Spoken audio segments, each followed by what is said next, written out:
How's it going, everyone? Hoping you're having a good one so far, wherever you are. It has come to my attention via a few questions that have been asked by more than one person that people are curious about initiating into the Qlipoth, or the Qlipot, or the Qlipoth, without understanding what the Sephiroth are, what the lighter aspects are, what all of this comes from.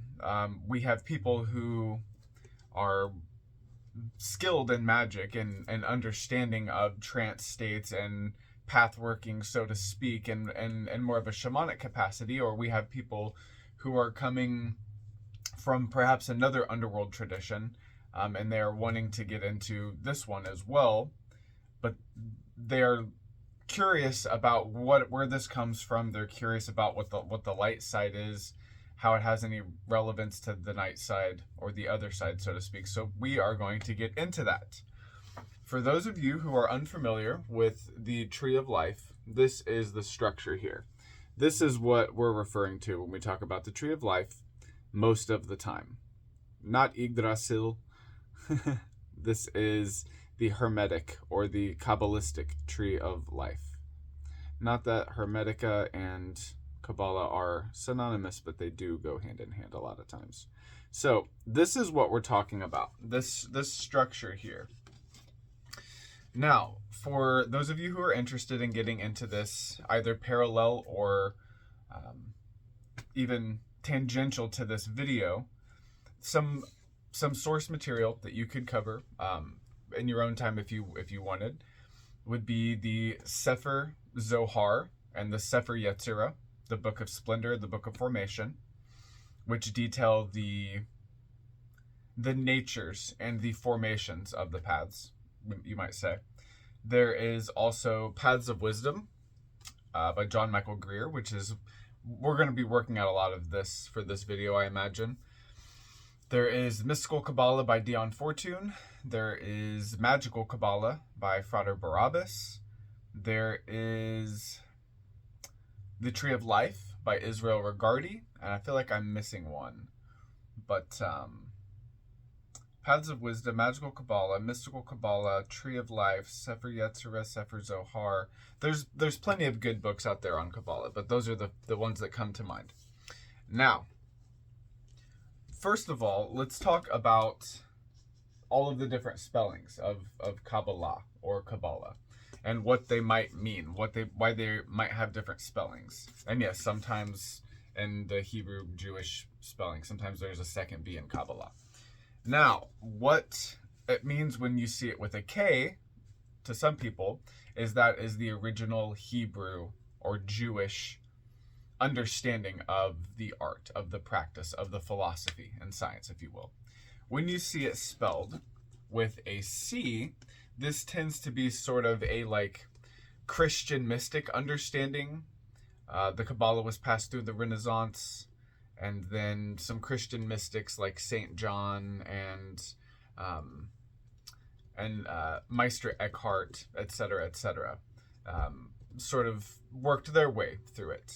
Then there is this spelling a lot of times that you'll see with a Q, which is the sort of magical, ceremonial, hermetic, oftentimes Golden Dawn, OTO, understanding.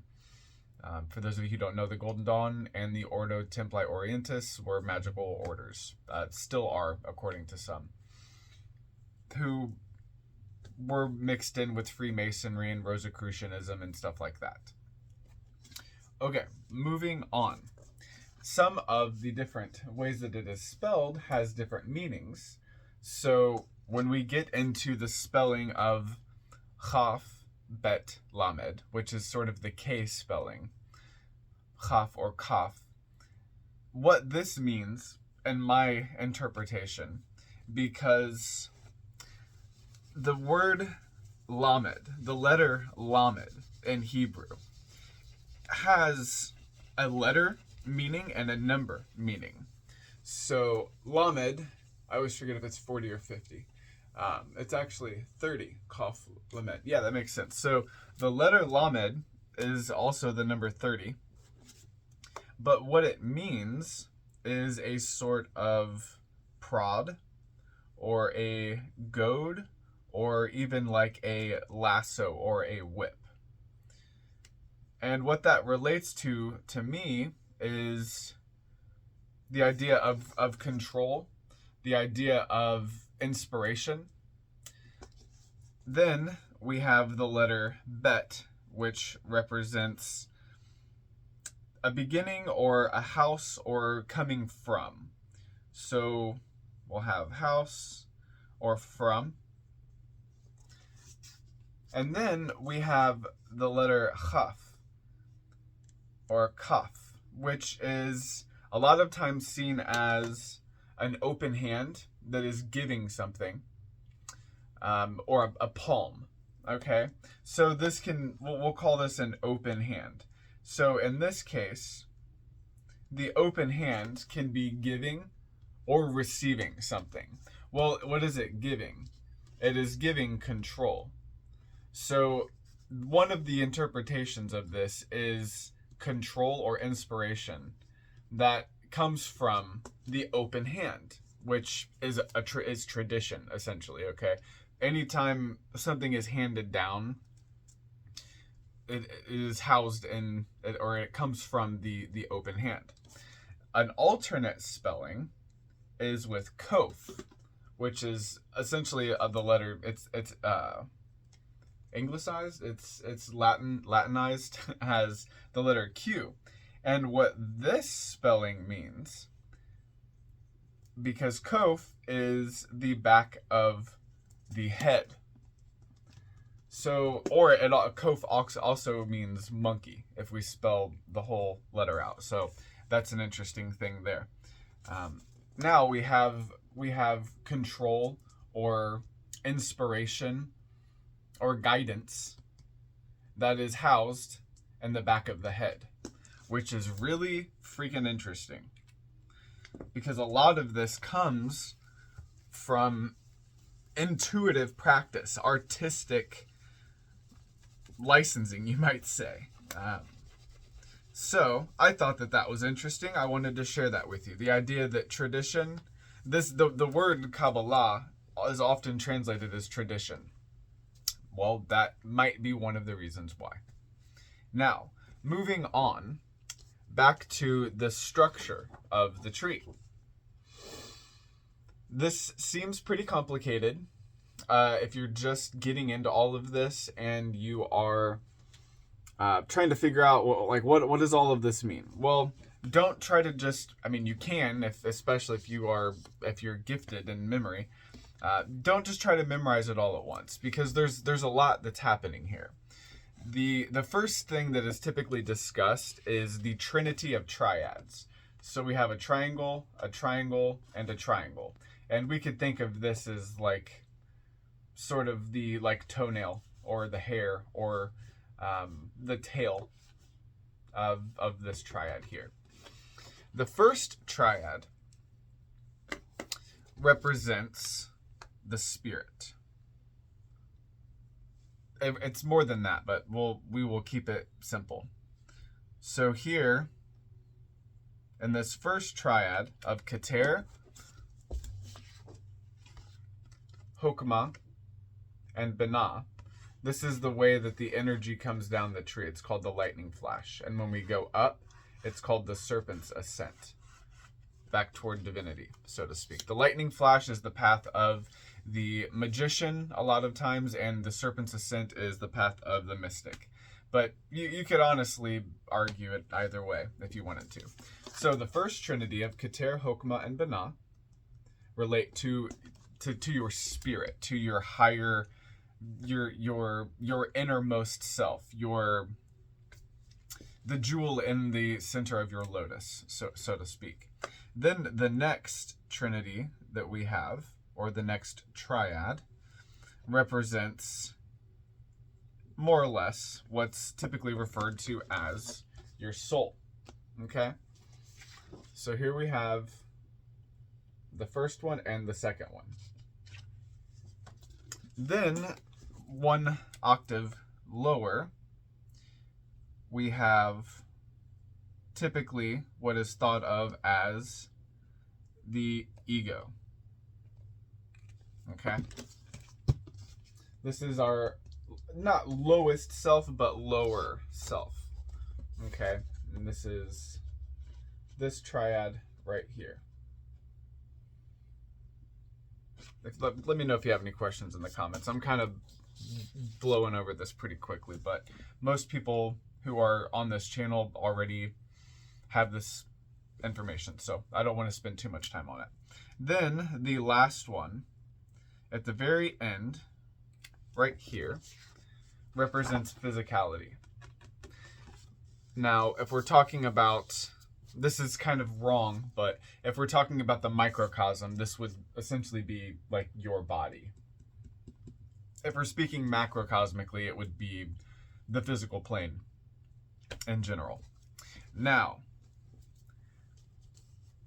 this is a very, very basic understanding of what the structure means.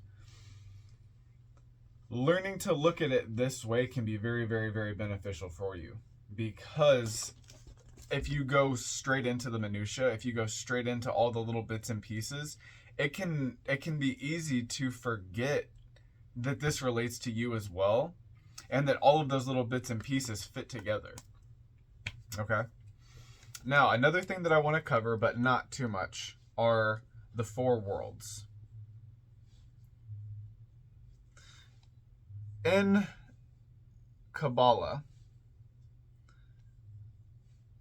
it is a little bit different than in like Chinese medicine or Ayurvedic wisdom.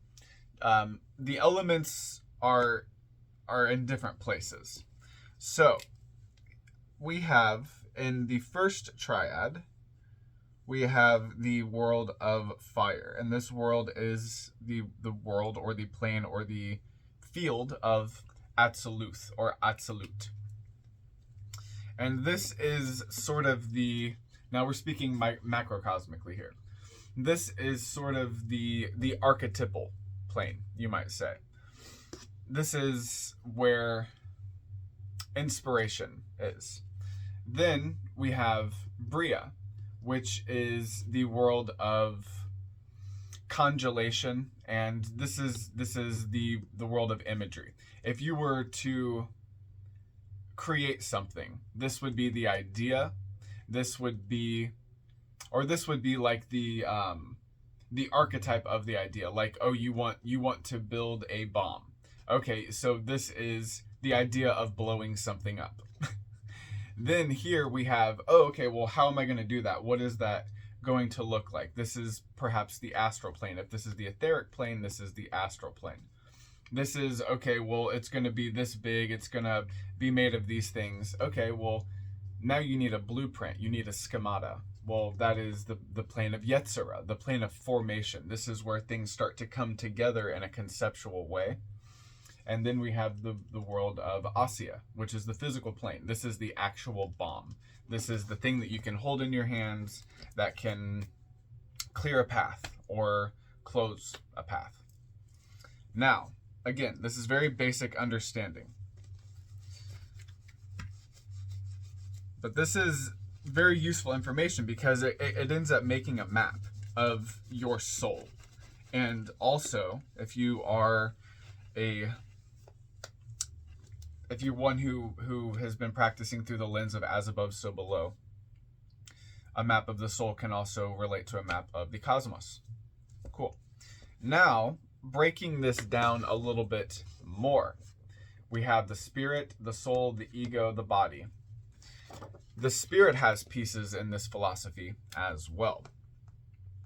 We have what's known as the Yechida, which I believe roughly translates to unity, at the top here. This is the part of your spirit known as Yechida. Then, coming down, we have what's known as the Chaya, or the Chia, coming down into the next one. Then we have what's known as the Neshama, or the Neshama.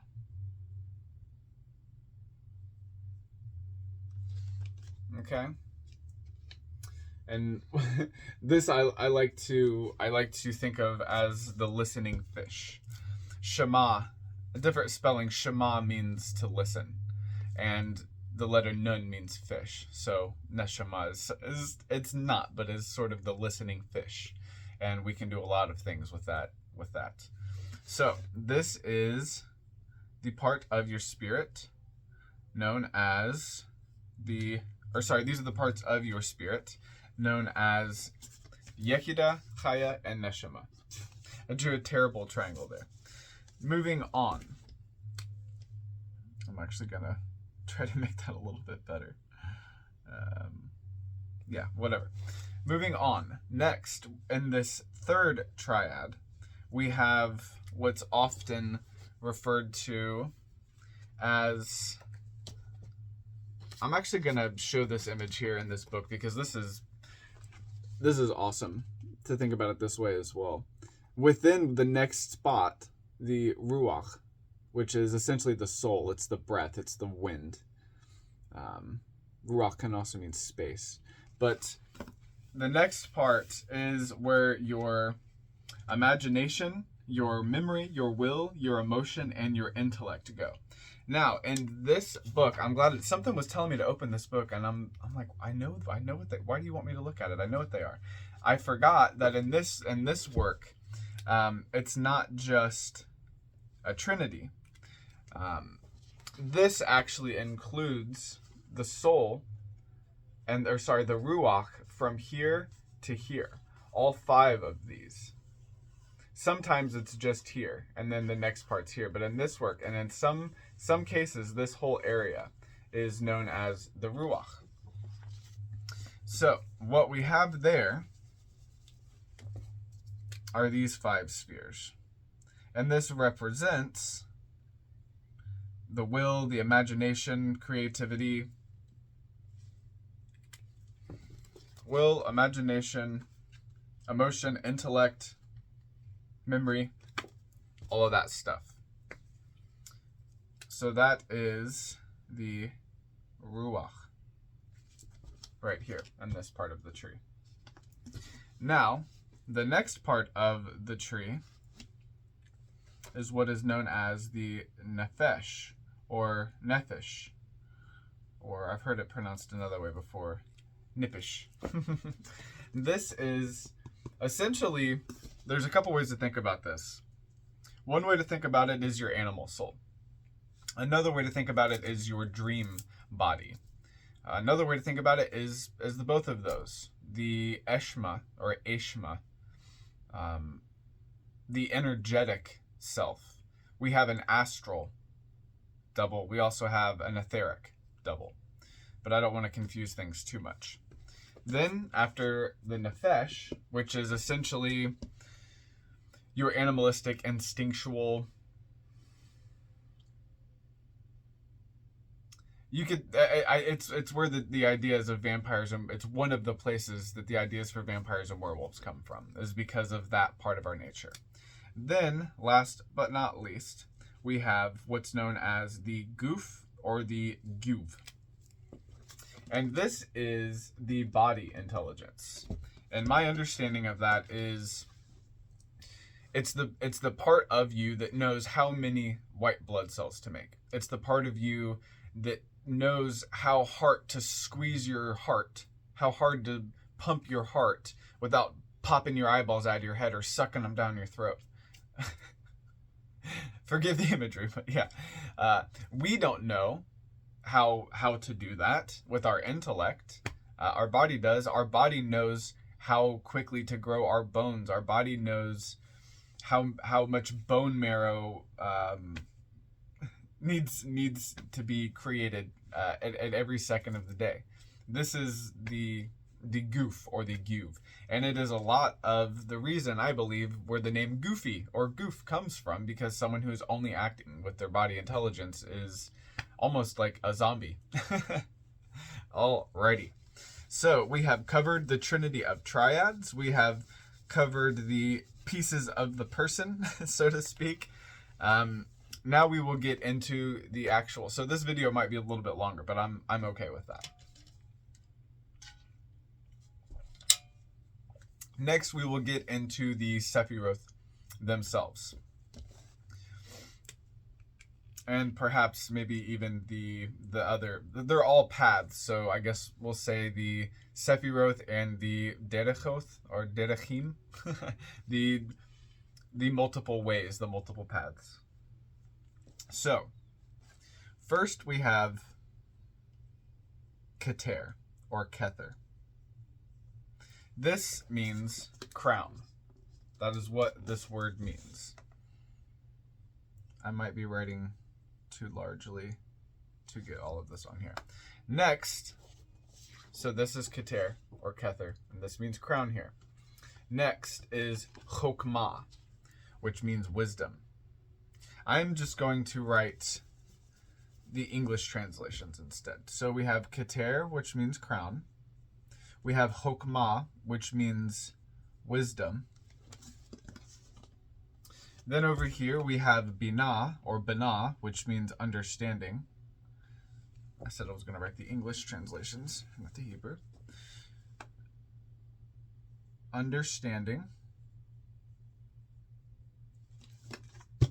Then this little zone right here is sometimes called the false Sephiroth. And I believe it is in the, I can't remember if it's the Sefer Zohar or the Sefer Yetzirah. It says 10 are the Sephiroth, not 9, not 11. And that is a reference to Da'at and perhaps Malkuth. But the idea is that this is a false Sephiroth.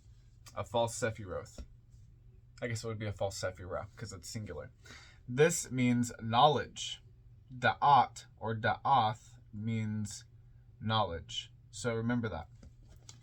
Knowledge is a false Sephiroth. Moving on, next we have Hesed, which means mercy. It is also known as Gedula sometimes. Then, so that one there, the blue one.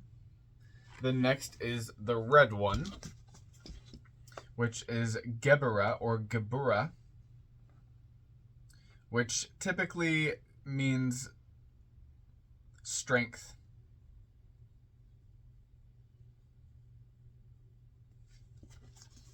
Next is Tiferet or Tiferet, which means beauty.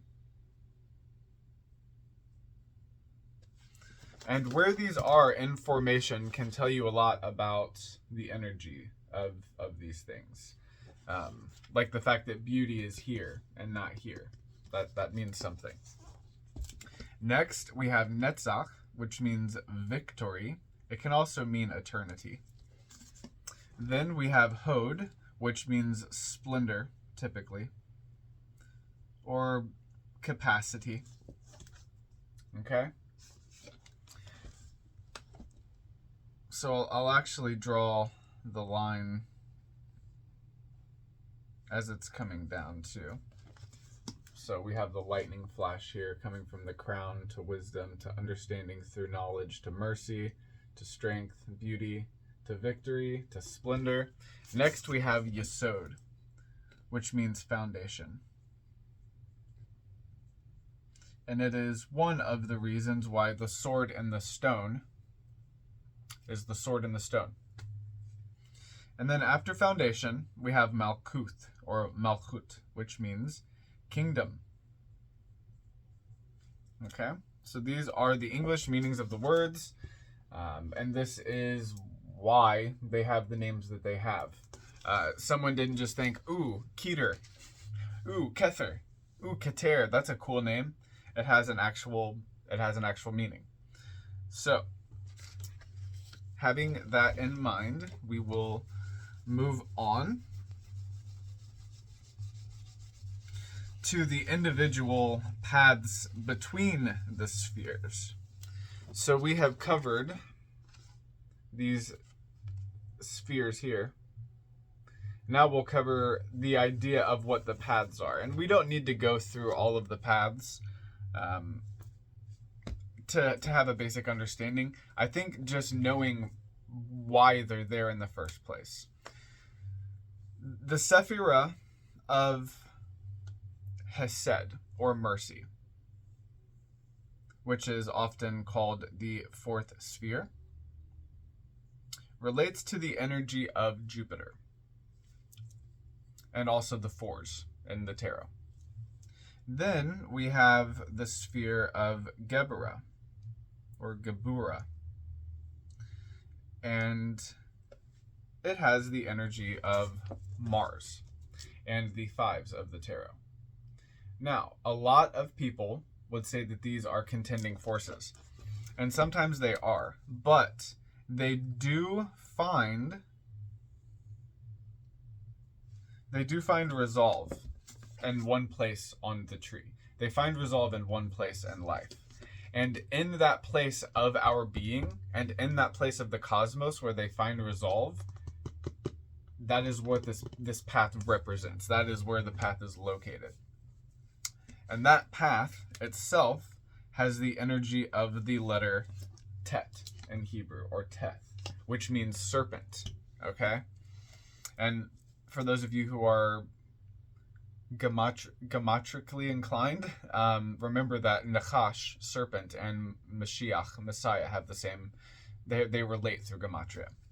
So this card relates to Tet and the tarot card Strength. Why am I second guessing myself? It's Strength. It's Strength, bro, trust me. So each one of these paths is something like a progeny, a child of the two spheres that connect it. And this comes into play when we start doing pathworking, which I will explain next. When you begin putting these pieces together, when you begin assimilating the various components, you are beginning a process of what we call pathworking. Pathworking is more than just visualization. It has been, I don't want to say that it's been appropriated because that's a little bit harsh. But the idea of pathworking used to also relate to philosophical gestalting. It used to also relate to the idea that when you look at the Fool card in your mind's eye, you can also see the image of the alchemical glyph for air, and you can see the letter Aleph, and you might see the Fool writing on an ox because the letter Aleph means ox. And this, to some people, seems like a completely useless ability. But what you're doing is you're training various parts of yourself to think and act at the same time. And you're also learning to light up multiple neurons at the same time, is one way to think about it, or synapses and dendrites. So, pathworking becomes an exercise of philosophical understanding. When you see the card of the devil, maybe, you, with training, will also think of the letter associated with it, which is Oyen or Ayin. You will see the path that is associated with it, which is Sephiroth, the path of beauty, connecting to Hod, the path of splendor. So this path right here relates to the devil in the letter Oyen. And you'll also know that the letter Oyen means I, and that has meaning. There's a reason why the card of the devil, which relates to temptation, relates to the letter that means I. And it's not lost on me that also the letter I also is there as well. And a lot of times the ego can be the devil for a lot of us. That's not to say it's evil. The ego is meant to be integrated. Now, moving on. The idea of pathworking is one of the most important concepts of Qabalah in my experience.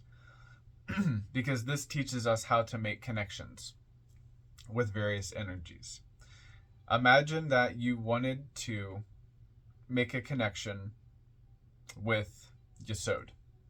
You're trying to get into pathworking, perhaps you're trying to get into the night side. Yesod is a good place to enter the night side. you should be able to slip into any part of the night side from any sphere with enough experience.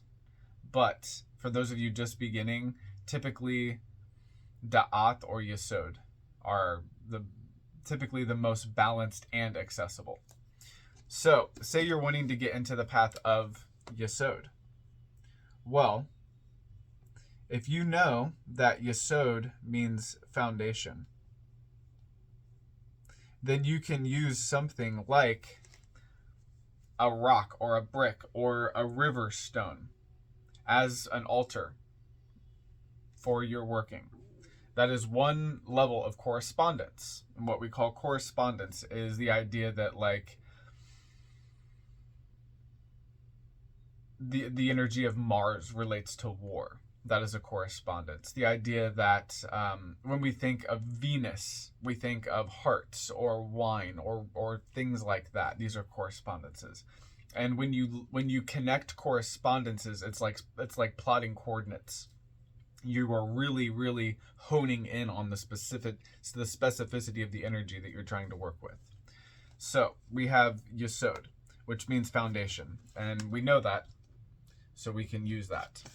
Then we also see here one of the other correspondences of the spheres are colors. So when we're working with the moon, we can use the color purple. And this will bring a lens, so to speak. Because if we're just calling in force in general, it's typically going to be like source force or like earth energy. That is typically what most people are going to do just intrinsically, naturally off the bat. But if we filter that through a purple lens, we're getting more specific about the energy and the intention. We also know, via looking at this tree, that Yesod relates to the moon, relates to Luna. So already we have a sigil, we have a glyph that we can use. We can use the symbol of the moon. Then we have all of the imagery that is associated with the moon. The night sky, the moon itself, a fair maiden, all of this stuff. When we put all of this together, when we think about the fact, sandalwood and a lot of traditions relates to the moon. Maybe like, I don't know how to pronounce it, but it's like ylang ylang. A lot of people use that. I like to use, slips off the top of my head for some reason, jasmine. Jasmine oil, for me, really, really works for the moon. So we have all kinds of scents that we can use, either anointing ourselves with oils. Man, that smells so good. Anointing ourselves with oils or burning incense, okay, to further open up that energy, to open ourselves to that energy, but also open that energy to us, to open the space up to us. So we have also, if you're into like stones and crystals and stuff like that, we could use like amethyst. We could have, I think I spelled amethyst right. Anyway, so you start stacking all of these things together, okay? And pretty soon, and maybe you also know that like Monday is the day of the moon, okay? So you take all of these things together, and just the idea of putting them together, you're pathworking. You are forging parts of your soul. You are coming to terms with parts of the cosmos in relation to yourself. This is the foundation of pathworking. This is the yesod of pathworking.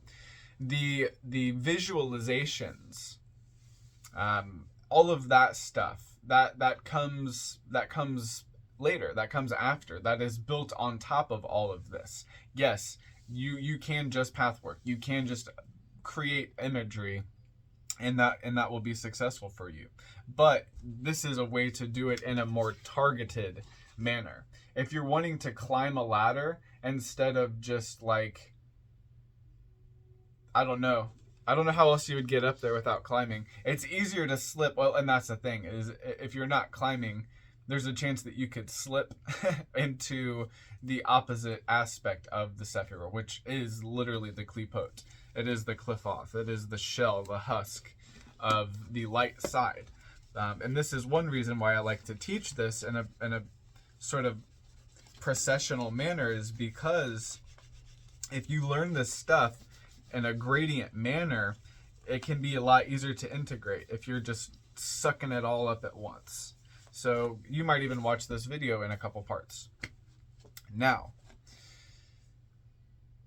this is probably just a basic video, so I don't know if I want to get into all of the different individual paths, but we can read one section here out of this book just to give some ideas about what you might be getting into. So, if we've already done the pathworking of the spheres themselves, then it is probably time to begin pathworking the paths, the tunnels. They're not really tunnels here. They're more like trails. But yeah, so like if we wanted to start, a lot of times where we start is right here. This is the 32nd path, and it connects Malkuth to Yesod. So I'm just going to read a small section about this. Path 32 is the path of Tav, or Tau, which is the 32nd Hebrew letter. It looks like this.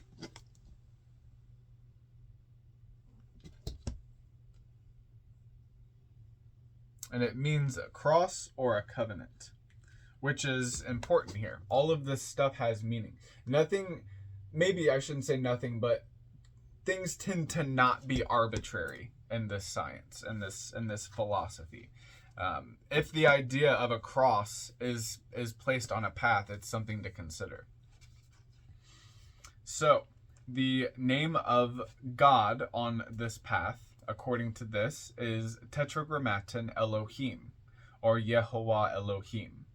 The astrological correspondence is Saturn. Its tarot correspondence is the 21st trump of the world. The esoteric title is the Great One of the Night of Time. That is the esoteric title of the card. Now, the path text is the 32nd path is the administrative intelligence, and it is so called because it directs and associates the 7 planets and all their operations, all of them in their own due courses.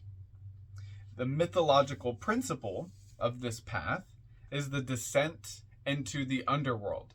Now, are all of the qliphoth contained within this path? Yes. Now, that is a bit confusing, so I will expound on that. Within every single sphere of the tree is another tree in its entirety. And within every single part of the world, each of the 4 worlds is a tree in its entirety. Now, that also can mean, I shouldn't say it does mean, but that can also mean that there are trees within the paths as well. Do we need to break it down that far? Probably not. But I do think, and I have seen from my experience, that some people are getting caught in one path their whole practice, thinking that they're just ascending all the way up the tree. And yeah, they may have never left the first path.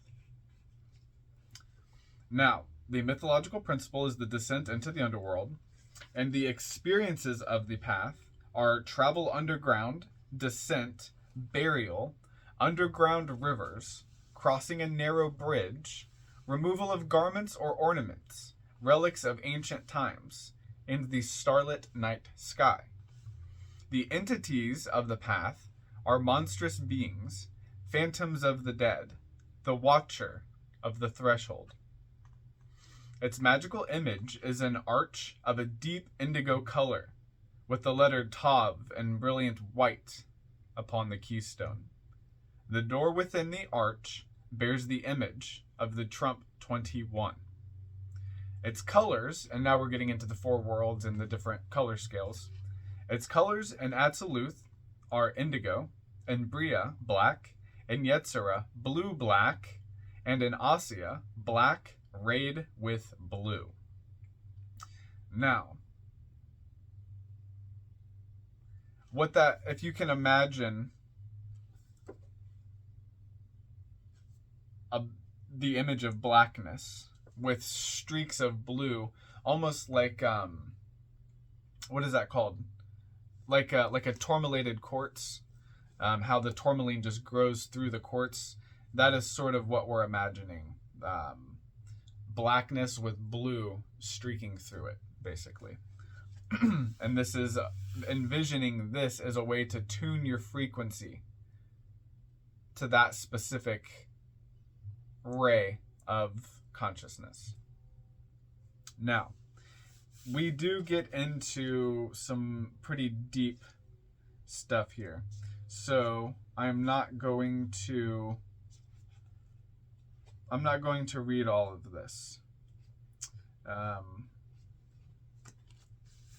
I might do a separate series on this if you guys are interested. But yeah. Anyway, moving on. The last thing I'm going to read is a section about the Watcher at the Threshold. So bear with me here.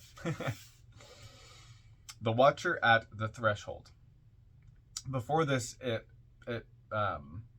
discussed magical training and routine and magical journal as techniques and tools. Routine training is huge in this science, and a journal is as well. Now, the Watcher at the Threshold. The three tools of the magician just discussed have many applications, but their most important use comes into play after the work of training is begun and the first major obstacle on the path appears. The Watcher at the Threshold. To use the rather melodramatic name assigned to this obstacle in tradition, has been mentioned before in this book. It represents the central and most critical phase of a common pattern of events in the magician's development. Individuals differ, and so this pattern takes many forms. At the same time, there are certain factors at work in the modern world that tend to give the encounter with the Watcher a particular shape. People take up the study of magic for many reasons, but there are very often two factors that would-be magicians nowadays have in common. One of those is an attraction to magic as a mask or pose, an image that can be used to replace one's own reflection in the harshly lit mirror of self-perception. The scandalous reputation of magic and its persecution through most of the last several millennia can make magic especially attractive to people who feel alienated from the power structures of Western culture. Being a magician, in this sense, provides an identity and often, at least in cities of a certain size, a community in which fantasies of persecution and omnipotence too often blend into a mix quite familiar to the students of social psychology. But the comforting mask is only one side of the coin. The other side is a desire, often vague and unformed, for something that goes beyond the mere donning of a mask and a pose. Something real in a sense that neither the structures of the dominant culture nor those of the magical subculture can match. The force of this desire is not toward being a magician, but rather toward becoming one. It is often the presence of this other desire that leads the would-be magician to magic, rather than any of the other possible countercultures in our society. These two desires, mask and reality, move in harmony so long as the magical novice restricts his or her involvement to reading books and taking part in a few community rituals. When the novice moves to regular practice, though, that harmony shatters. It is possible to be a magician or to become one, but not both. The disciplines of magical training are unfriendly to masks of any kind, even the magician mask. Fantasies of magical power and self-sufficiency run headfirst into the reality that the beginning magician can rarely control his or her own thoughts for 2 minutes together.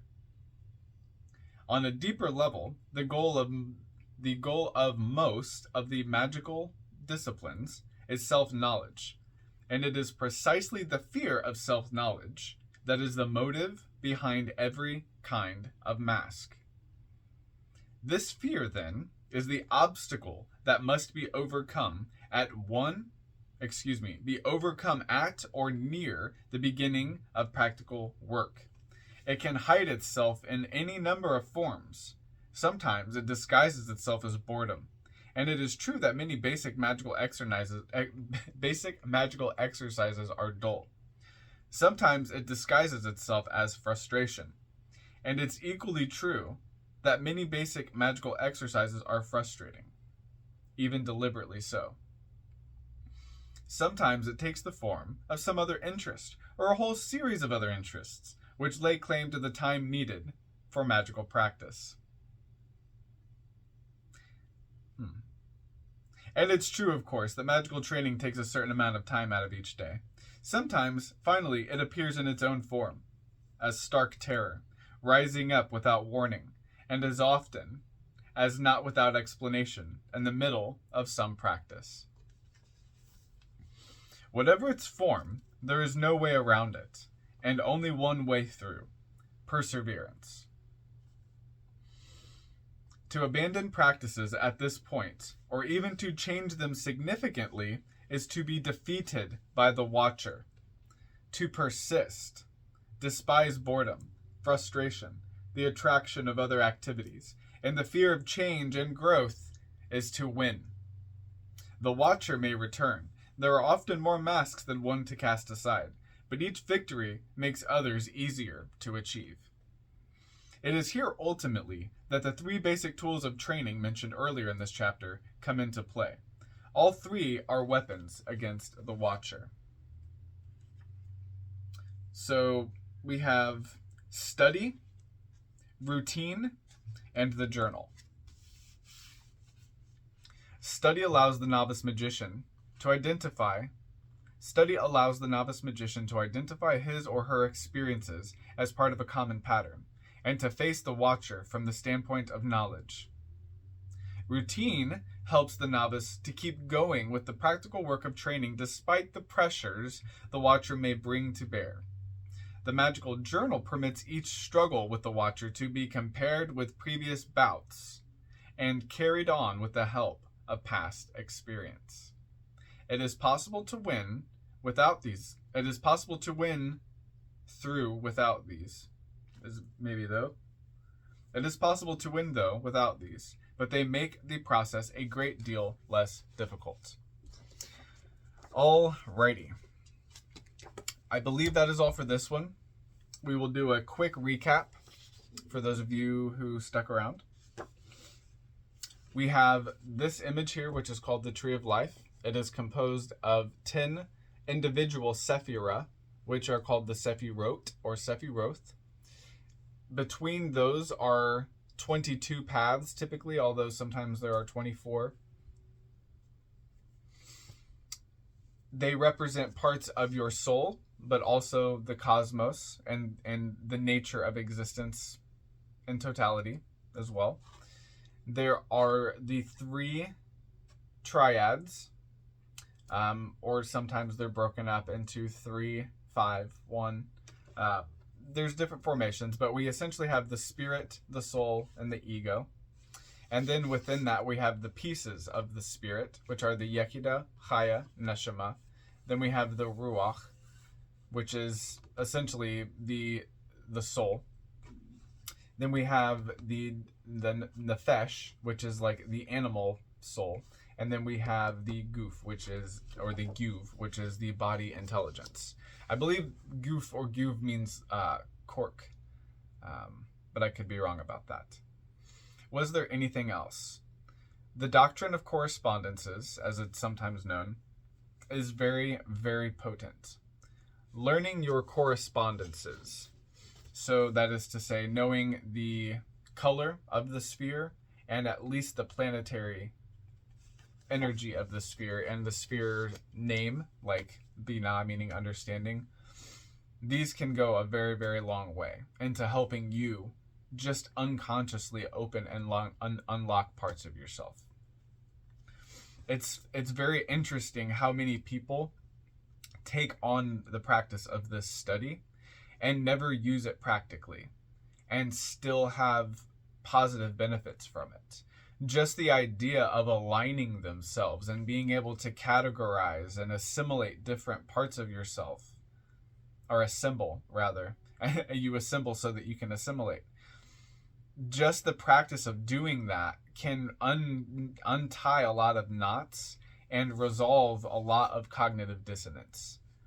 So even if you don't want to be a ceremonial magician, even if you don't want to use this pragmatically, practically, the idea of understanding the different levels of your being and how they might react or project in certain situations can go a long way for a lot of people.